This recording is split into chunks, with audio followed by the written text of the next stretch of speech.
Você é um brinquedo!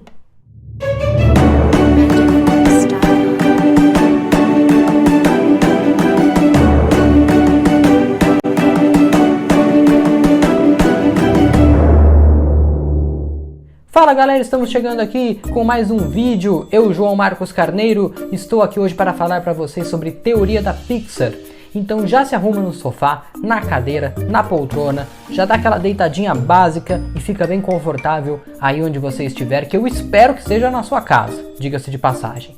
Por quê? Hoje o vídeo promete ser um pouquinho mais longo do que de costume, para poder explicar para vocês nos mínimos detalhes do que eu tô falando, que coisa é essa de teoria da Pixar. Desde 1995, quando foi lançado Toy Story, até esse ano, 2020, quando foi lançado o filme Dois Irmãos, ou seja, em 22 filmes, os fãs resolveram observar que haviam algumas coisas estranhas nesses filmes.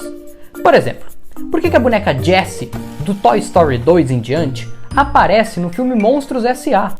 Ou por que a cueca do Linguini, personagem de Ratatouille, tem os símbolos dos Incríveis?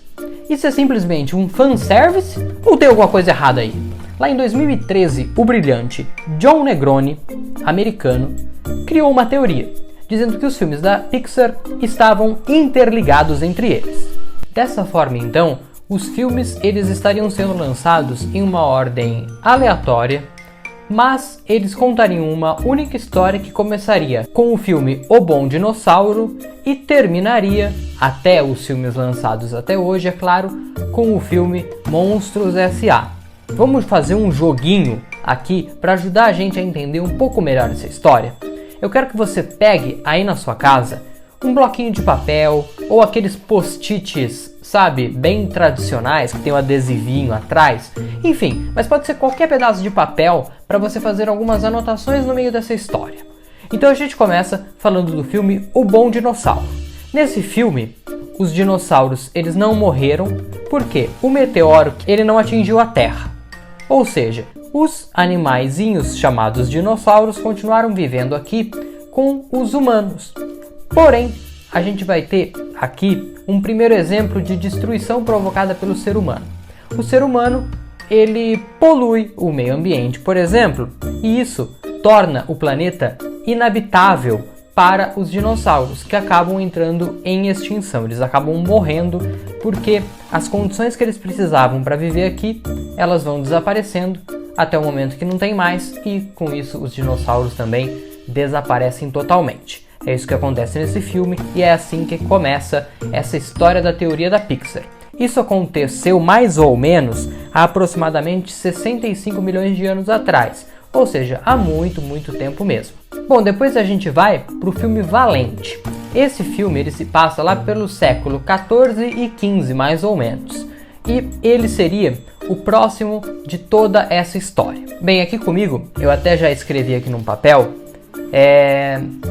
o seguinte: no filme Valente tem uma personagem, então, como eu estava dizendo, que é muito importante, que é a bruxa do filme. A mesma responsável por fazer aquele feitiço que transformou a mãe da Mérida, né, a personagem principal, em urso. Nesse feitiço, a gente consegue começar a observar algumas coisas relacionadas a essa bruxa. A gente observa, quando a Mérida encontra a bruxa, que a vassoura da bruxa, ela se mexe, ela varre a casa sozinha. Isso poderia ser apenas uma referência de que bruxas têm vassouras e que voam nela. Beleza, a gente pode até acreditar nisso. Mas, uma coisa que até então a gente não tinha visto é um animal que fala. Então a gente junta isso, a gente junta a magia das portas da bruxa. Você vai lembrar, você que assistiu o filme, a bruxa, ela entra e sai por uma porta, e essa porta, ela muda de lugar para onde ela vai dar, dependendo do momento. Então você vê, quando a Mérida encontra a bruxa fala para ela mais ou menos assim: nunca faça magia no seu local de trabalho. E aí, ela sai ali daquela caverna e ela entra novamente. Quando elas entram novamente pela mesma porta, elas não estão mais naquele mesmo lugar. Elas estão em outro lugar. Exatamente. Que é o lugar onde a bruxa vai fazer o feitiço.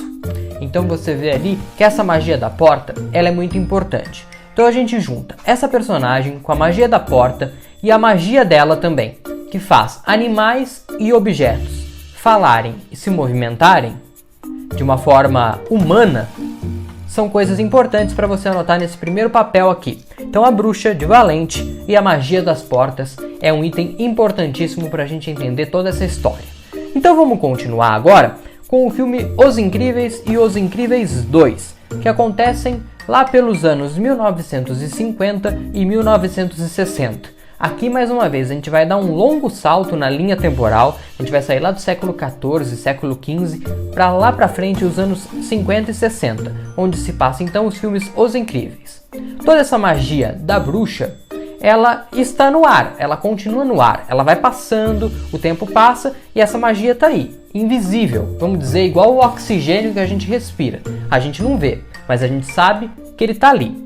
Além de continuar contaminando objetos, enfim, máquinas também, e os próprios animais, ela começa a contaminar os seres humanos. Mas de uma forma diferente, porque os seres humanos já se movimentam, os seres humanos já falam, né? Mas alguns seres humanos começam a conter superpoderes. E é por isso que a gente fala então desse filme, que fala sobre super-heróis. Um tem super força, a outra, ela consegue se movimentar elasticamente, a outra consegue ficar invisível e fazer um campo de força em volta dela. O outro é muito rápido. E tem até um bebê que tem cerca de 20 poderes. É muita coisa. E aí tem um outro herói também, que não faz parte da mesma família, mas que congela coisas. E esses heróis, então, eles são uma prova disso. De que toda essa magia continua no ambiente e que os seres humanos são contaminados por ela. Além disso, nesse filme a gente tem o Síndrome, o grande vilão da história.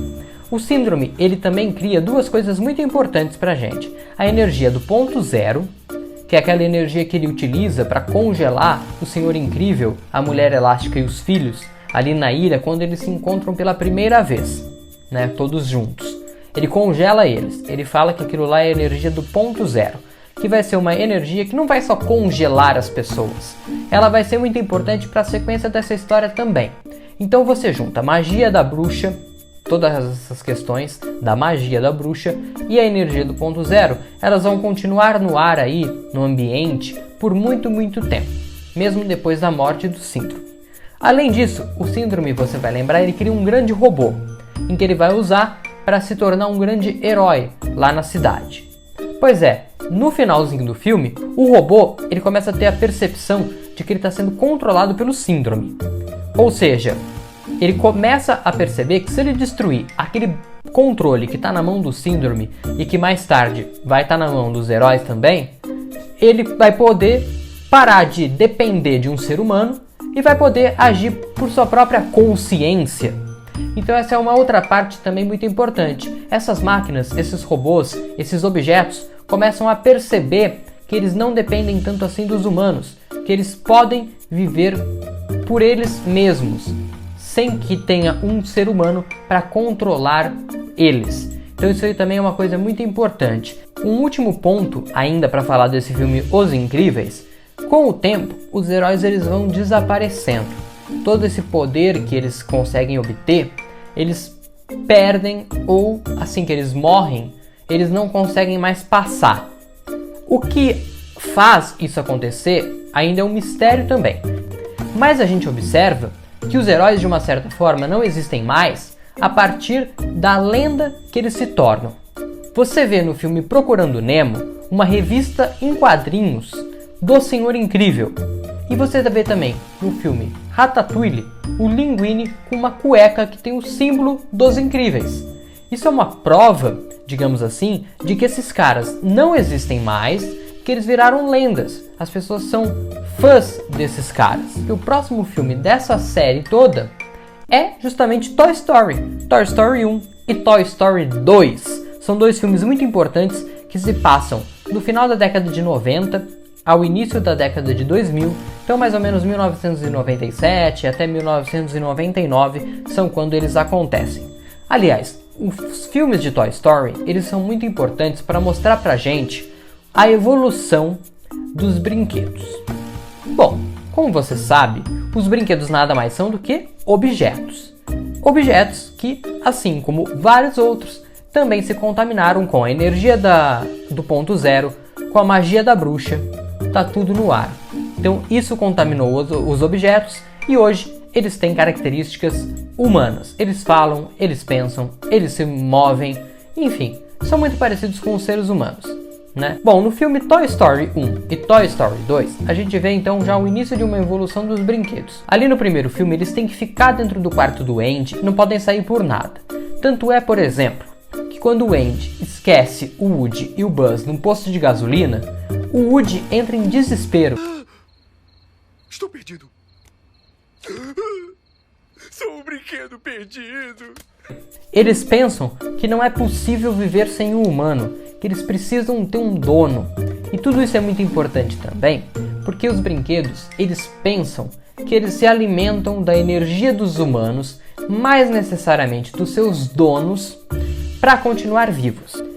E também tem uma outra questão.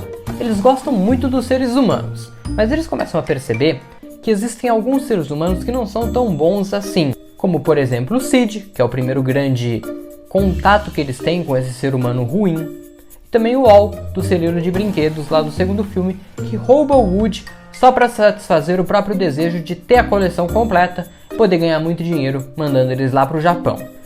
E mais pra frente, então nessa linha temporal, alguns anos depois, não muitos, lá cerca de 2003 a 2007, a gente tem filmes em que mostram que os animais também evoluíram, assim como os brinquedos, e vivem até em sociedades.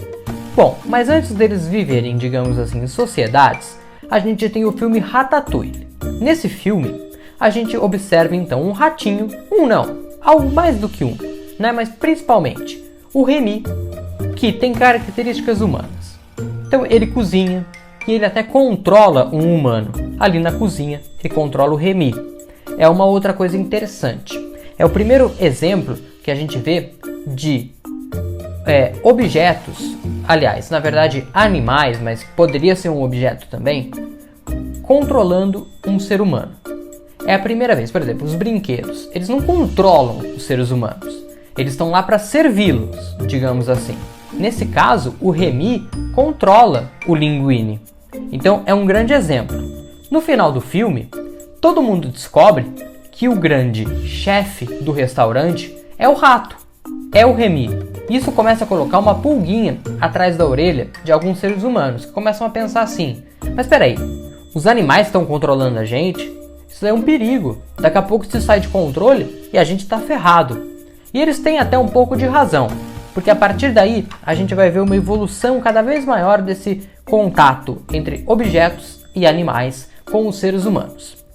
Também falando de outros animais ainda mais evoluídos, que vivem em sociedades muito parecidas com a dos humanos também, a gente tem o filme Procurando Nemo e Procurando Dory também, onde os animais constituem famílias, têm regras de trânsito, por exemplo, e têm muito medo do desconhecido, outra característica que é muito parecida com nós humanos. Nesse filme, então, os animais também começam a perceber que os seres humanos não são tão bonzinhos assim. Eles poluem os mares, eles roubam os peixes de suas famílias e colocam num grande aquário de vidro para imitar o fundo do mar. Também, a gente não pode esquecer de que tem peixes que começam também a saber a ler. Exemplo da Dory, quando lê a faixinha lá para descobrir onde o Nemo tá. P. Sherman, 42, Wallaby Way, Sydney. Acho que é mais ou menos isso. Muito bem, e o tempo continua passando e agora a gente chega em Toy Story 3 e Toy Story 4 lá cerca de 2010. Nesses filmes, então, os nossos queridos brinquedos estão ainda mais evoluídos. Eles já não entram em desespero quando eles não estão mais com o Andy, seja porque eles têm outras crianças para brincar ali na Sunnyside, ou então porque eles têm uma nova dona, a Bonnie, no final de Toy Story 3 e início de Toy Story 4, todo o filme de Toy Story 4. Então, também tem uma outra questão de que o brinquedo que mais sente a falta do Andy, ele passa por uma transformação enorme.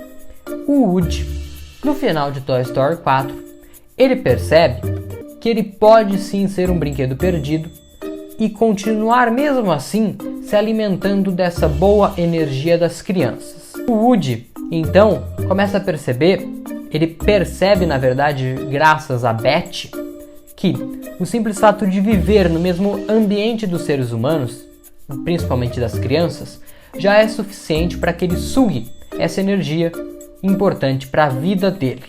Alguns outros pontos importantes desses dois filmes é a gente ver o Lotso, o primeiro brinquedo que começa a se revoltar completamente contra os humanos, quando ele percebe que ele foi trocado pela sua antiga dona. Outra questão também, a gente observa que os brinquedos, eles não precisam nascer brinquedos para serem brinquedos. A energia dos humanos em querer fazer um objeto, um brinquedo, já é suficiente para torná-lo um.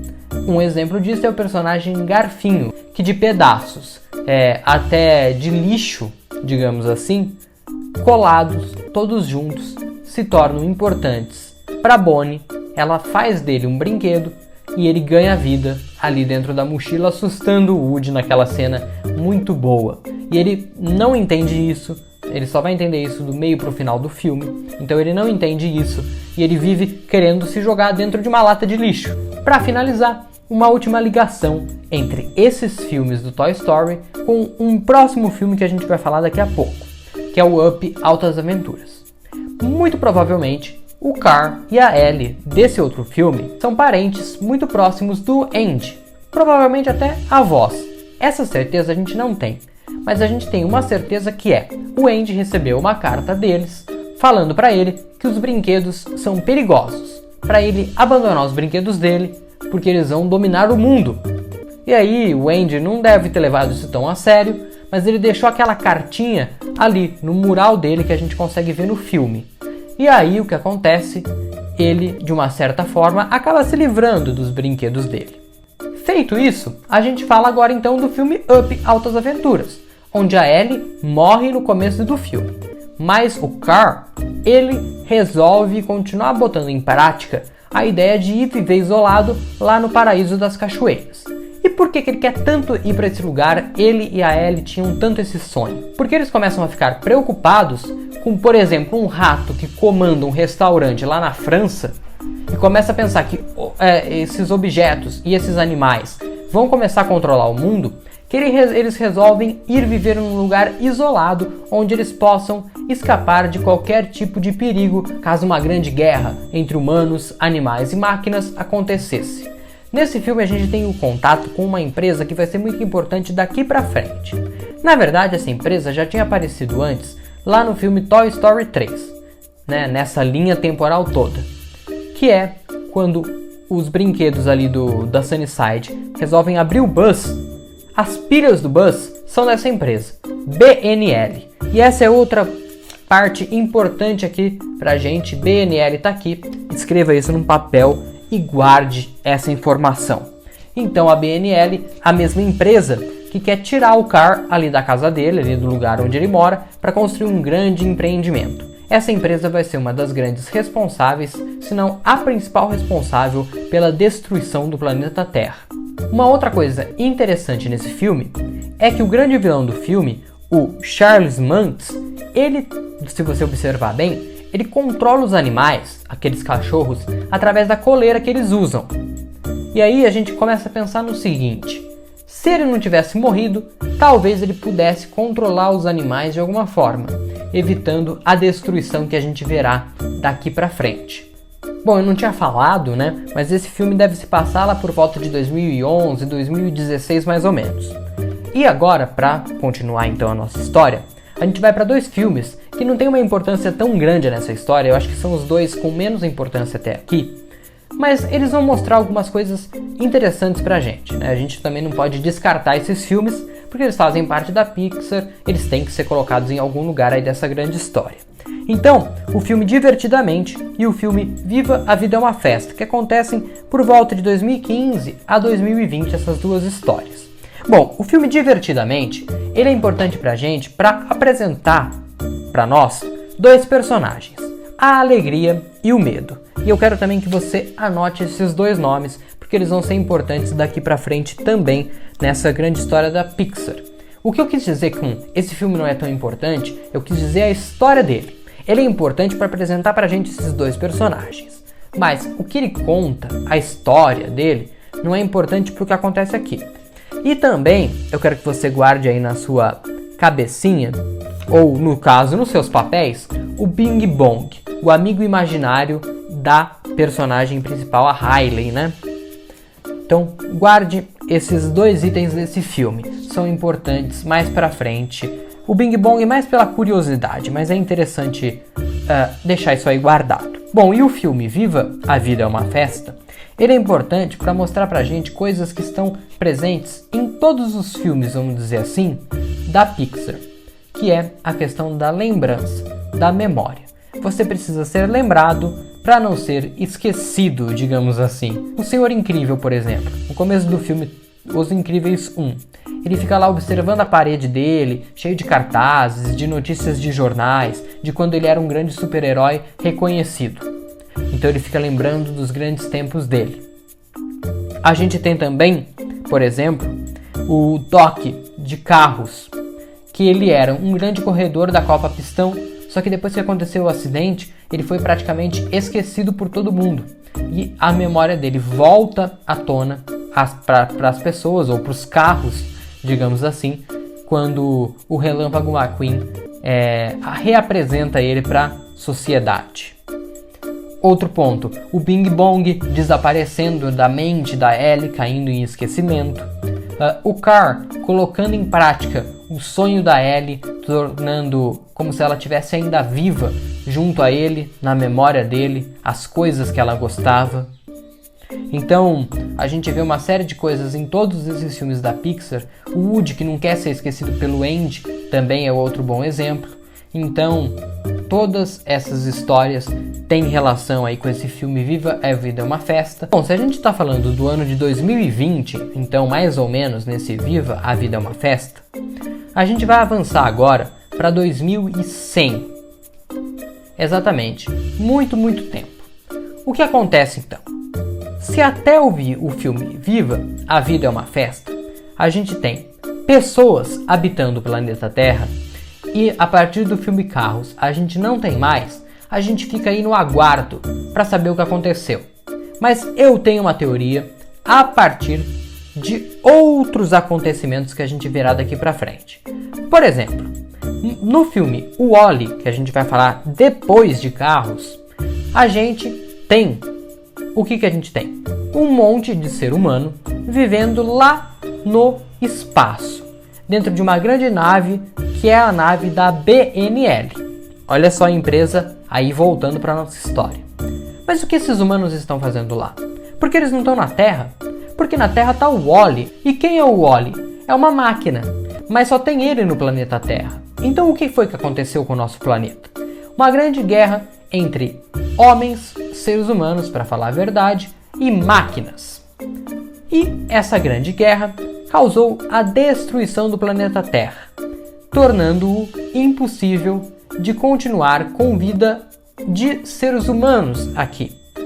Só que os humanos não poderiam viver na Terra, então eles foram lá para o espaço, mas o planeta também não podia ficar abandonado.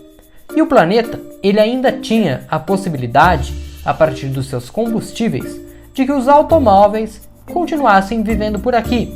Então agora os automóveis, eles não precisam mais se esconder. Os automóveis, os carros, eles já estão adquirindo essas características há muito tempo. Por exemplo, a gente vê o Doc lá no filme Os Incríveis, escondido lá no meio. Então, esses carros, eles, assim como os brinquedos, assim como os animais, eles estão conseguindo adquirir toda essa questão de vida, vamos dizer assim, com características humanas. E agora, eles não precisam se esconder mais de ninguém, porque só tem eles aqui na Terra. Ah, mas João, como você sabe que esses carros estão na Terra? Porque, por exemplo, a gente vê o restaurante onde o Remy era chefe lá na França, lá no filme Carros 2. A gente vê o Japão também nesses filmes aí do Carros 2 e 3. Então a gente vê toda a evolução do planeta Terra, que continua lá, mas sem as características possíveis para que os humanos habitassem, mas os carros estão lá. Porém, mais para frente, nos próprios filmes do Carros, a gente começa a observar que os carros eles entram numa certa corrida, né? Olha o trocadilho. Numa certa corrida por combustíveis. Porque os combustíveis, principalmente o petróleo que eles utilizam para continuar vivendo, eles estão acabando. E a BNL encontra um novo tipo de recurso, a energia verde. E aí começa uma guerra entre os carros e a BNL, eles se revoltam um contra os outros para ter essa energia.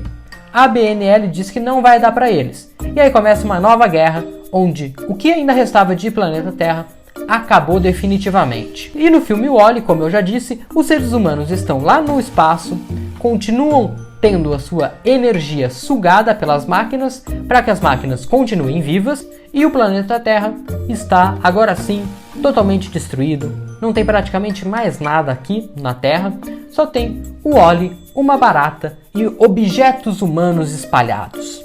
Mas então, se só tem o WALL-E no planeta Terra, como que ele continua vivo? E aí a gente descobre uma outra fonte muito importante de energia.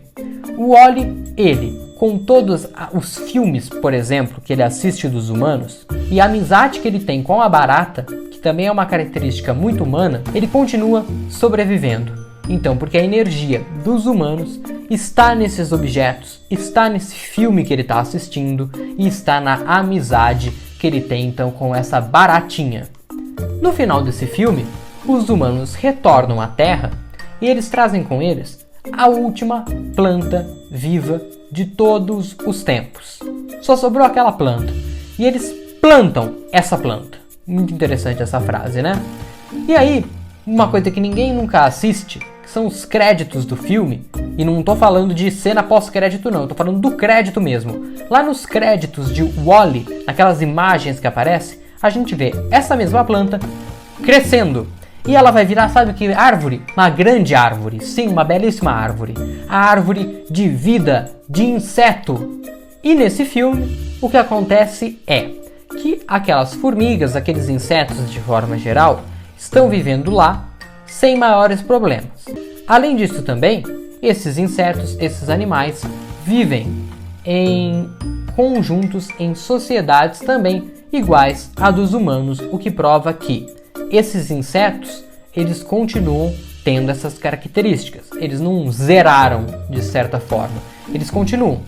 Por quê? Assim como no filme WALL-E a gente vê a barata, amiga do WALL-E, né? O que as baratas são? São insetos. Então se tem barata, pode ter formiga, pode ter abelha, pode ter uma série de outros insetos lá. E aí essa árvore dá início a outra, a outra, a outra, e o planeta Terra ele começa a ser populacionável novamente.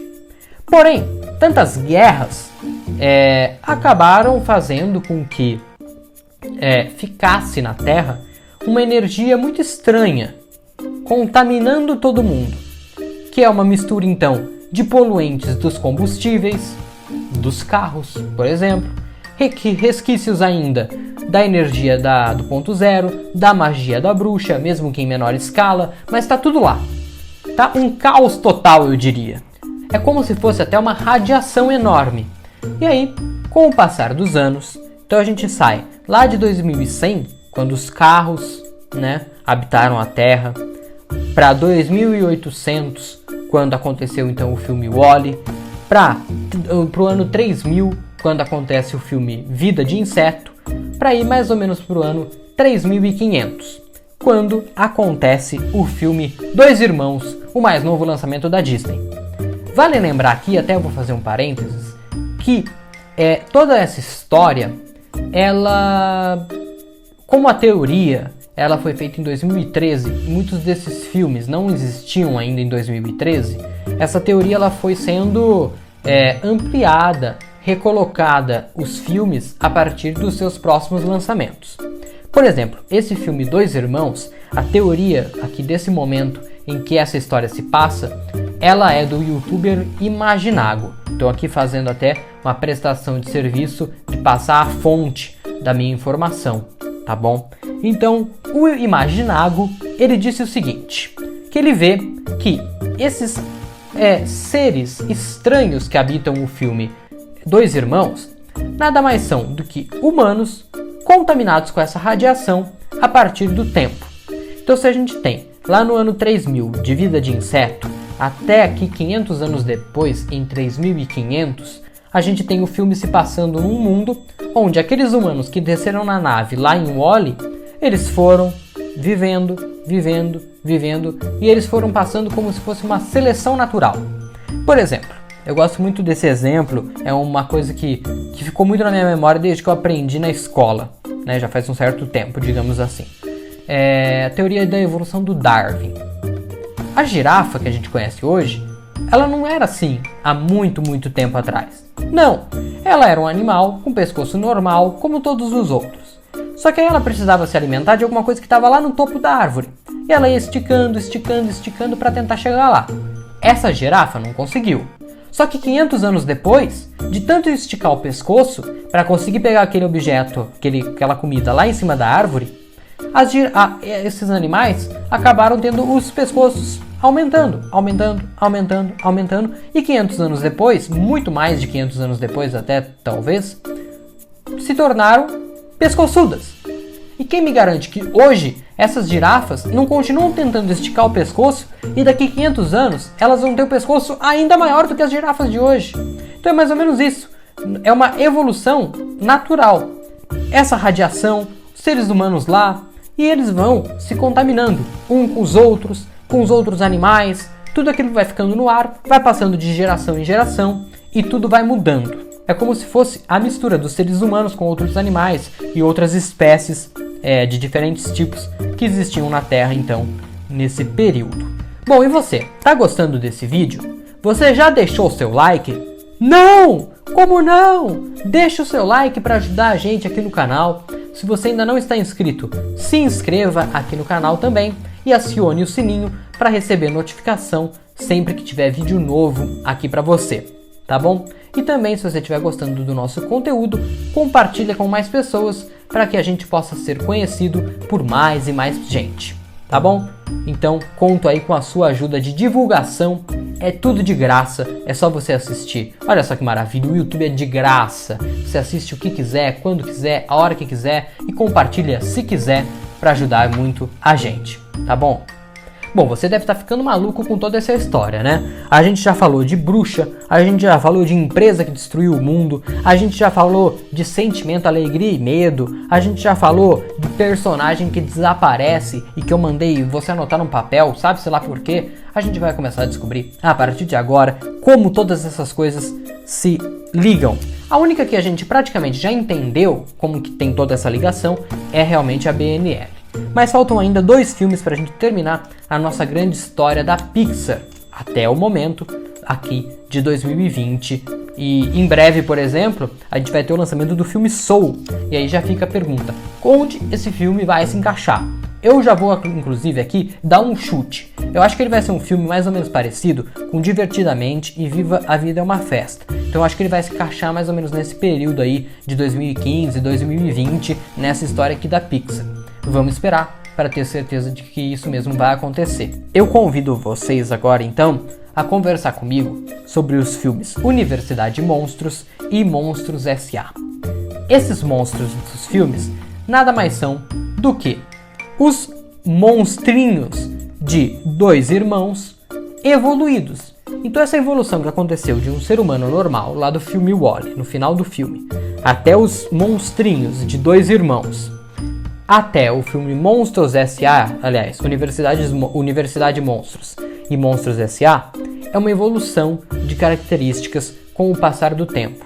Mas aí você vai me perguntar, mas como assim lá no filme Universidade Monstros, eles falam que a universidade foi criada no ano 1313. Sim, foi criada no ano 1313, mas no ano 1313 do novo calendário.